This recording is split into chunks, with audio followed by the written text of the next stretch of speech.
The original Dark Souls is nearly 14 years old. Since its release, there's been an enormous amount of glitches found. Most people know things like boss soul dupes, send skip, or tumble buffing. But I'm not too interested in those. There's plenty of great videos out there compiling and documenting most of the popular ones, but it's rare to see something like this.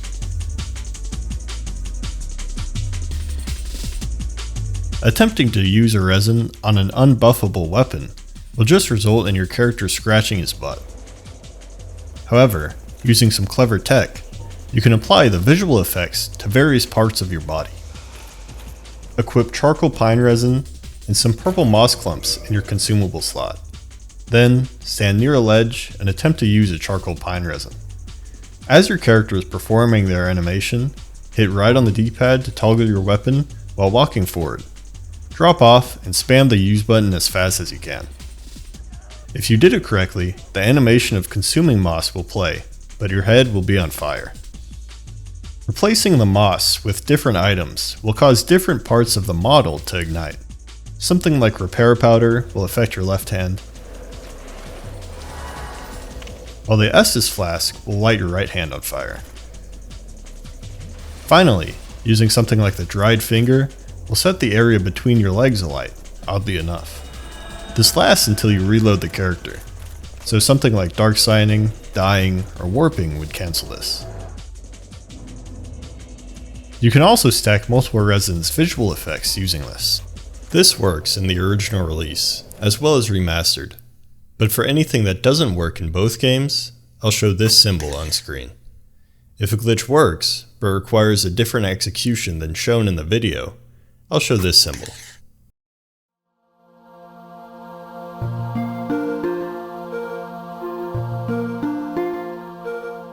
There are a ton of ways to get out of bounds in this game, but one of the most simple ways would be the transition clip.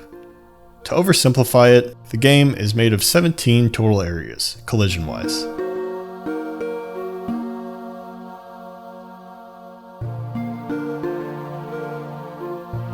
You want to save and quit while walking between two areas before your last known location is updated in the game's memory. One of the easiest and least useful ones would be just before the Great Hollow. Save and quit just as your feet leave the root and hit the dirt. You'll spawn here when you load in.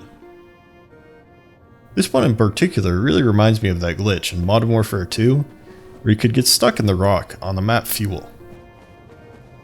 Anyway, performing this between the Havel's Tower area and the Darkroot Basin will show you this set of textures.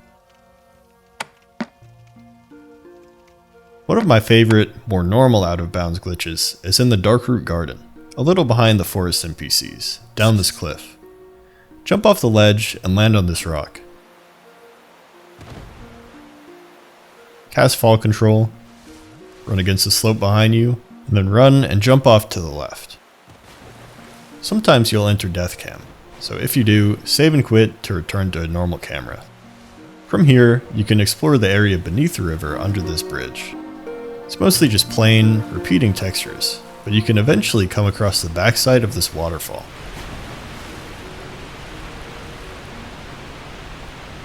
You can explore it a bit, but going down near the base will just result in you getting trapped falling, eventually killing your character. Another interesting one is here in the Duke's Archives. Set the rotating staircase above the initial room in the area like this. Run down them and jump onto this rail. Run down the rail trying to bias the right side a little, because the left will tend to make you slide off. Once you reach this corner, run and jump off to the right. You'll land above the crystal golem that drops the broken pendant. From here, turning around will reveal a tower that sort of resembles the Tower of Babel to me. Doing a fall control quit out down the elevator will show you this beautiful sunset set against a grove of trees floating off in the distance. The way the sunlight diffuses through the trees is really gorgeous.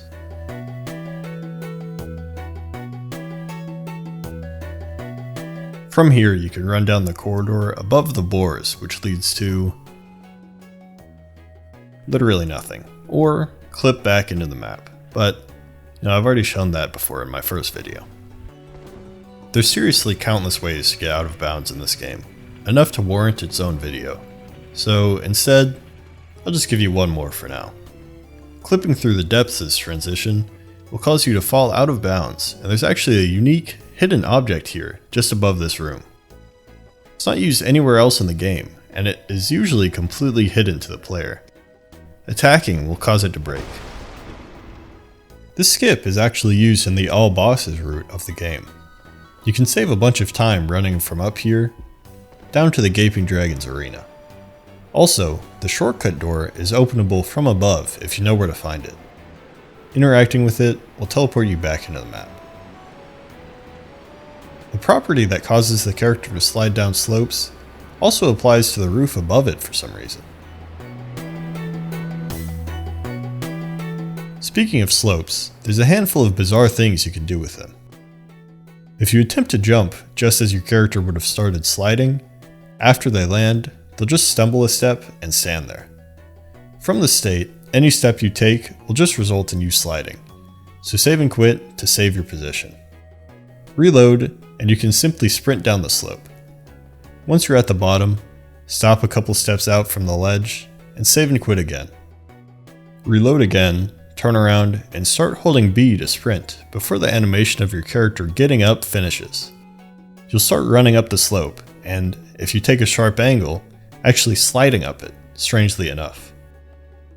It's possible to do this on your way sprinting down too, but it's not as consistent and you have much less control.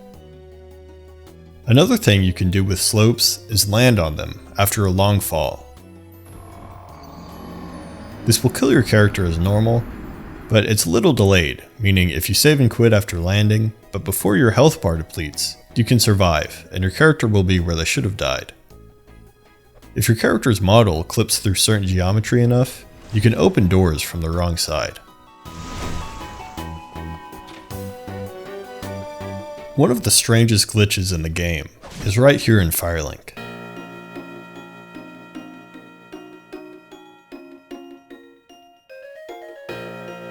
If you wedge yourself in this geometry by rolling into it, your character will constantly vibrate. If you spam backsteps, sometimes the game will get confused and spit you out at ludicrous speeds. You can get launched from a tight slope like this one and the cemetery next to Firelink while being attacked by an enemy too. But as far as I know, there's no real use that's been found doing either of these. Also in Firelink, you can throw projectiles through this wall next to Framped for some reason. After Framped takes you down, if you roll Q and R to attack with a club, and switch into a really long weapon like the Demon Spear, you'll hit Framped with a jump attack, and it'll result in his model being teleported to the ground. This reminds me of the dragon legs in the Painted World, but I feel like everyone knows about that already.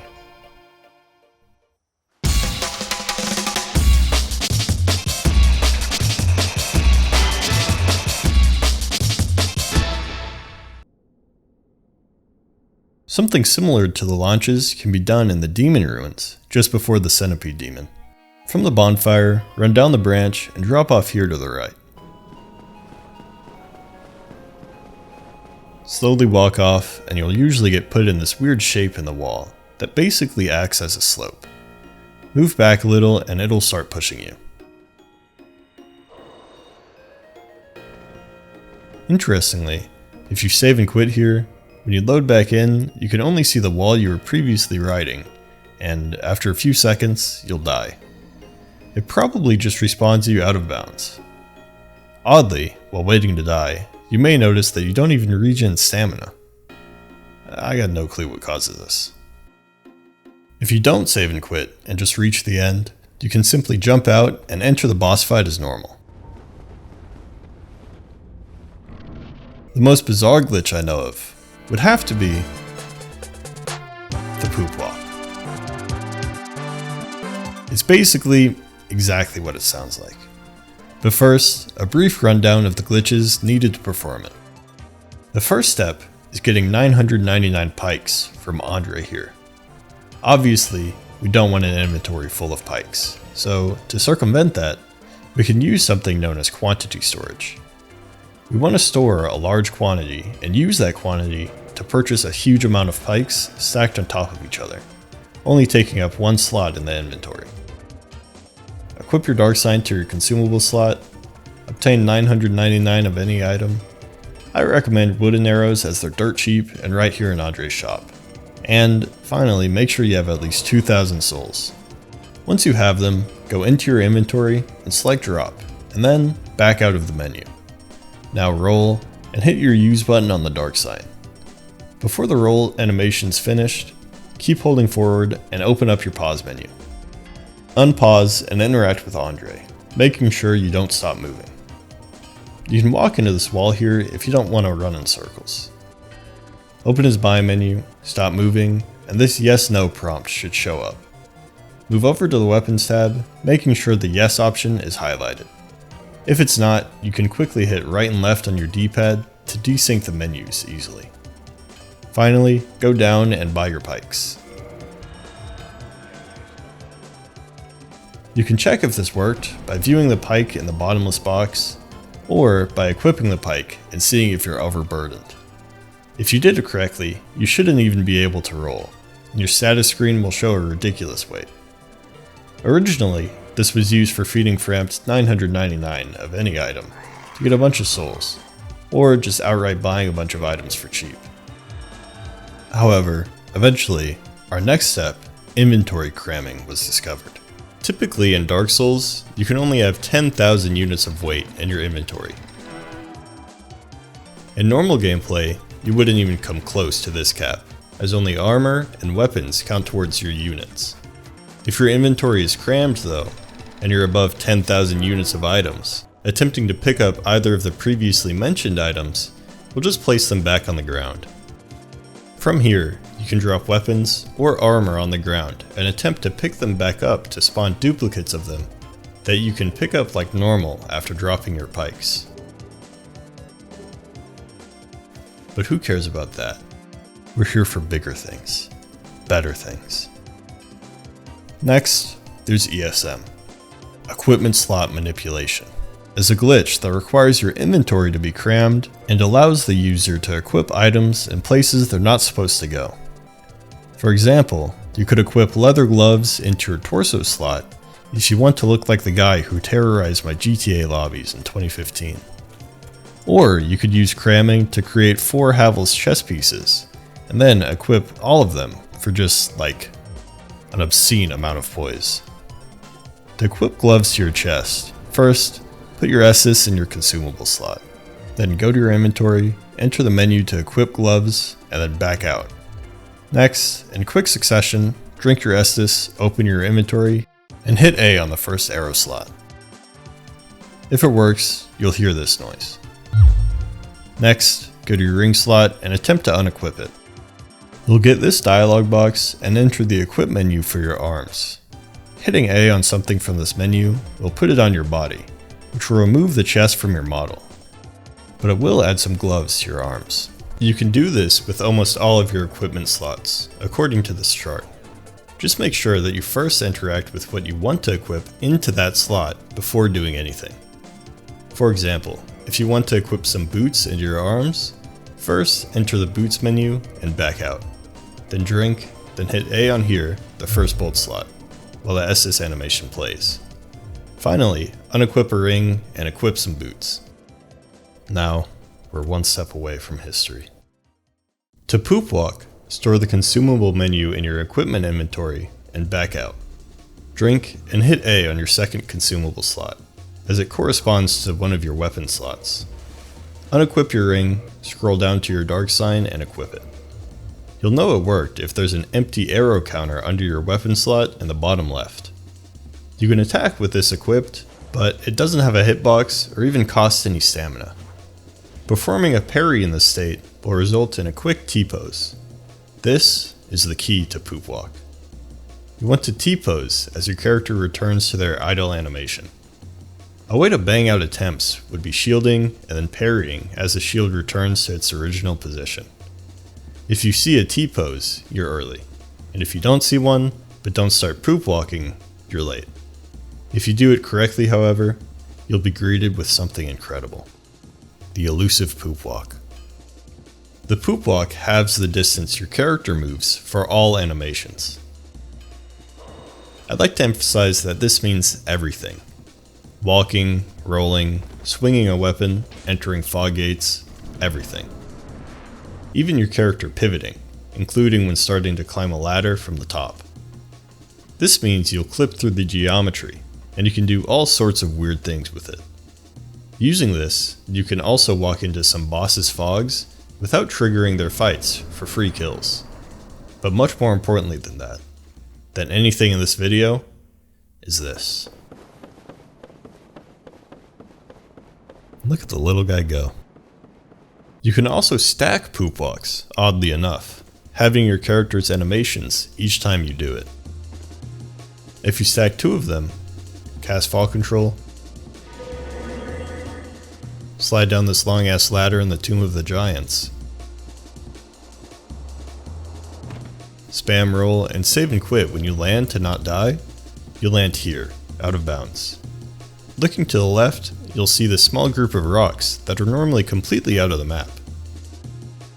You can also get on top of this statue here in the Undead Parish while poop walking. Start at the top of the second ladder leading up to the gargoyles. Initiate a poop walk and climb down to clip into the floor. If you hit B to slide, you'll just clip through the geometry, so, don't. Once you've landed, save and quit to reset to poop walk. There's a bunch of holes in the floor, generally corresponding with all these pieces of arched geometry. So jump across this first gap and use rolls to cross the next few. Once you're above these 2 hollows, you have to jump to cross this gap, otherwise you'll just get stuck. Keep walking forward and drop onto these stairs. At the top, gain some speed and jump back behind you, up to here. Now, line yourself up with the statue and simply walk towards it. Huge thank you to TKGP for posting tutorials for this and all of its steps back in 2018. Using binoculars just as an NPC finishes their dialogue will leave your character in this state. Trying to move just causes you to spin around, but rolling, attacking, or using the binoculars again will fix it. You can also do this with the item swap glitch from earlier. Speaking of spinning, you can make your character constantly spin by doing some strange things with the Daughter of Chaos's menu.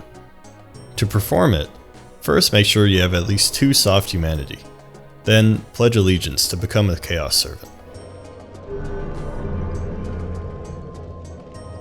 You'll receive the Great Chaos Fireball and be given back control of your character again. Leave this notification up, walk back to the bonfire and rest at it.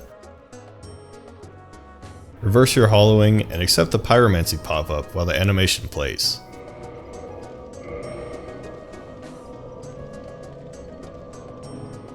Select Offer Humanity and hover over Yes. As your character returns to their resting position, hit A and you'll start spinning. Yeah, this game just rocks, man. Using some similar tricks, you can set your humanity below 0 to -1. First, start with 1 soft humanity and join the Daughter of Chaos's Covenant.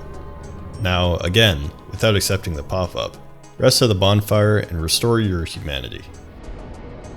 As the animation plays, attempt to offer a humanity to her, and your counter on the top left will show only a single 0. Going into the game's debug mode will show you have -1 hero points, which is how the game internally refers to humanity. You can attack and block as normal, but attempting to use a spell or item will just result in you scratching your ass like an idiot. To exit this state, you can either farm enemies that drop soft humanities, or just die.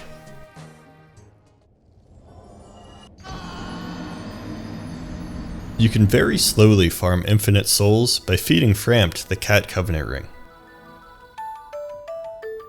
Giving the ring to him will result in him giving you 1000 souls, but obviously removes the item from your inventory. However, if you save and quit, or just reload the area, the ring will reappear in the chest behind him.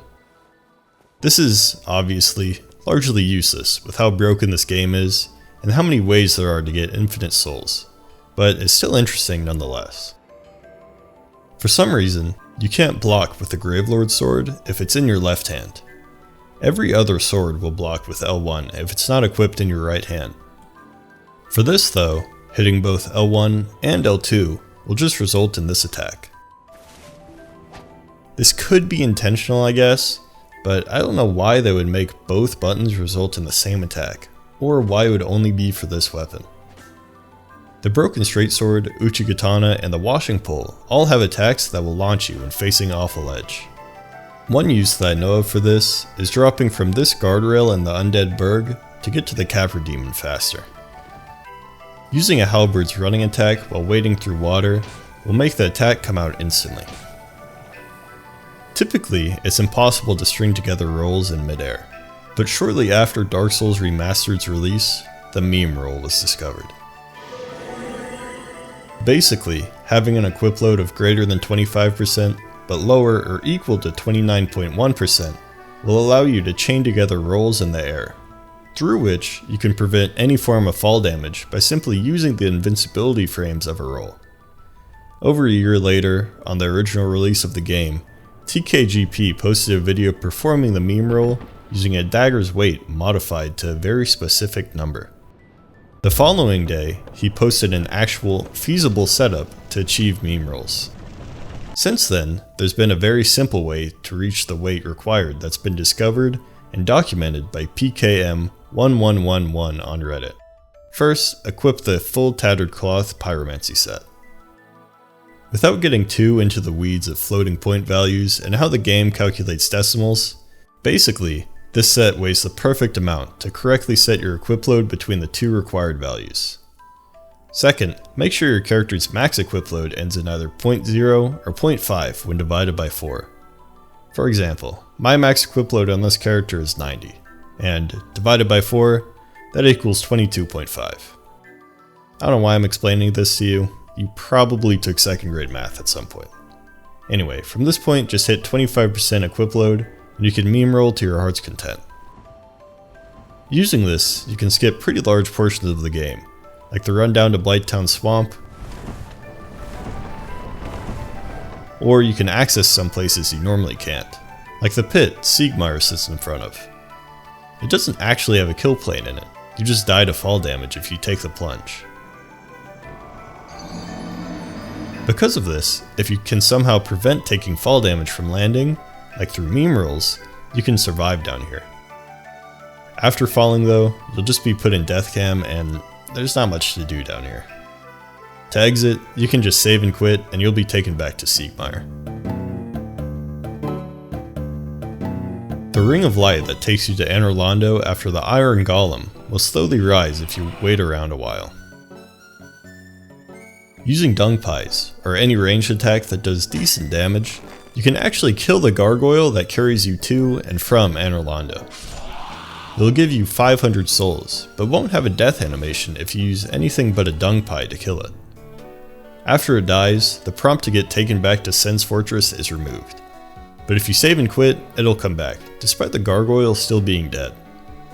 Returning to a bonfire will revive it though.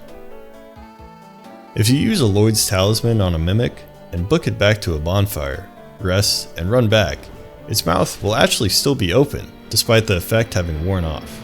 As far as I can tell though, you cannot farm the Symbol of Avarice doing this. Dragon form in this game is ugly as shit. Fortunately, you can equip some armor while being in dragon form. To do it, all you need to do is be fat rolling without having any armor on. Now roll, and in the latter half of the animation, attempt to use the Dragon Torso Stone. Quickly pause, go to your equipment, and equip a piece of armor. If you did it correctly, you'll still transform, but have the armor equipped. Unfortunately, it seems the dragon form overrides any armor you have on, so you still have to run around as a stupid Chungus chicken. After beating Gwyn, if you save and quit just after exiting his room, your New Game Plus counter will increase, but your character won't actually finish the game. This means you can increase your New Game cycle as many times as you want, with only one playthrough. You can softlock yourself in the very first room of the game, though only in New Game Plus. To do it, you first need to be crammed and get infected into an egghead. Afterwards, kill Gwyn and enter New Game Plus. Pick up the Asylum key, open the consumable equip menu, then play an animation and hit A on your helm. Now, wait for your character to hatch. Once they moan, attempt to select the third item equip slot, and then unequip your ring. You'll get this pop-up, and you'll want to select the key. This will put the key into one of your arrow slots, and after equipping a bow and fire ring, you're softlocked. Another huge thank you to TKGP as well as AndroffT for documenting this spec shortly after ESM was discovered in 2018. Huge thank you to 2Red2Game for putting together a Google spreadsheet that compiled a lot of these in a simple list back in 2018. Well, that's all I got. Like the video if you liked it, and if you didn't, okay.